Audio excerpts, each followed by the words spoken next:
নমস্কার বন্ধুরা, Bengali food জাংশনে আপনাদের সবাইকে আবারও একবার স্বাগত জানাই। আজকে আমি দেখতেই পাচ্ছেন আপনাদের জন্য নিয়ে এসেছি দারুণ স্বাদের তন্দুরি চিকেন। এর আগেও আমি আমার চ্যানেলে তন্দুরি চিকেন দিয়েছিলাম, সেটা আমি বানিয়েছিলাম গ্যাস ওভেনে। আজকে আমি যেই তন্দুরি চিকেনের রেসিপিটি আপনাদের সাথে শেয়ার করছি সেটি আমি মাইক্রো ওভেনে বানিয়েছি।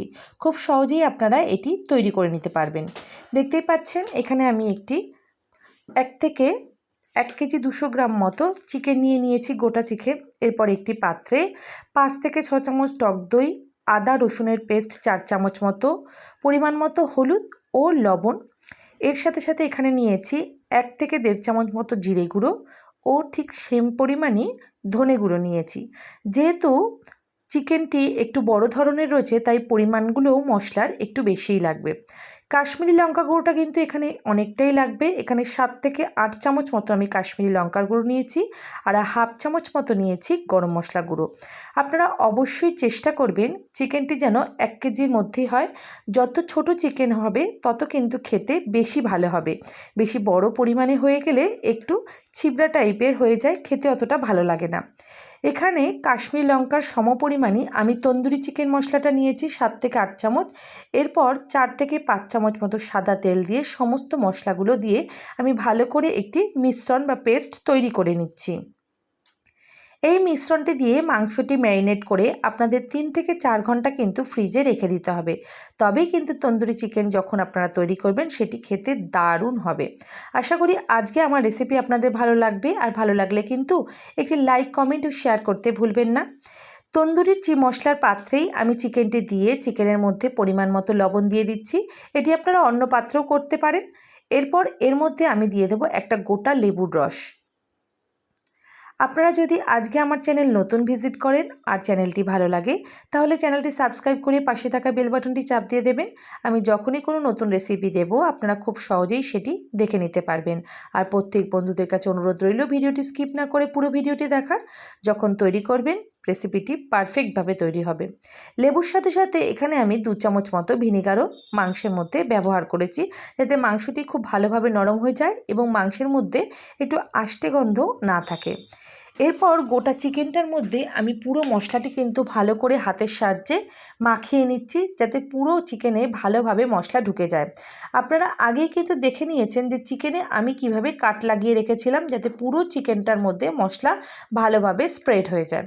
এইভাবে পুরো চিকেনটাতে আমি মশলা মাখিয়ে 3 থেকে 4 ঘন্টার জন্য, যদি আপনাদের হাতে একান্তই সময় কম থাকে তাহলে মিনিমাম 1 ঘন্টা মতো কিন্তু রাখতেই হবে।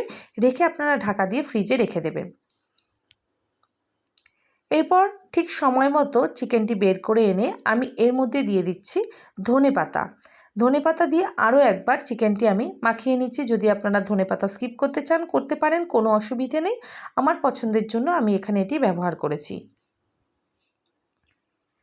এরপর চিকেনটি ফ্রিজ থেকে বার করে আনার পর এর মধ্যে আমি দিয়ে দিচ্ছি বাটার। এই যে তন্দুরি চিকেন, এটি কিন্তু বাটার ছাড়া পুরোপুরি অসম্পূর্ণ। এর যে স্মেল সেটি কিন্তু বাটারের জন্যই আসবে এবং সুন্দর একটি গন্ধ বেরোবে। এরপর পুরো বাটারটি গলিয়ে নিয়ে আমি একটি চামচের সাহায্যে চিকেনটির গায়ে পুরো বাটারটি দিয়ে দেব। এরপর মাইক্রোওভেনটি আমি আগে থেকেই প্রিহিট করে রেখেছিলাম। এরপর তন্দুরি মোডে আমি এই চিকেনটি এর মধ্যে রেডি করে নেব। আধা ঘন্টার জন্য আমি তন্দুরি মোড অন করে এই চিকেনটি তৈরি হতে দেব।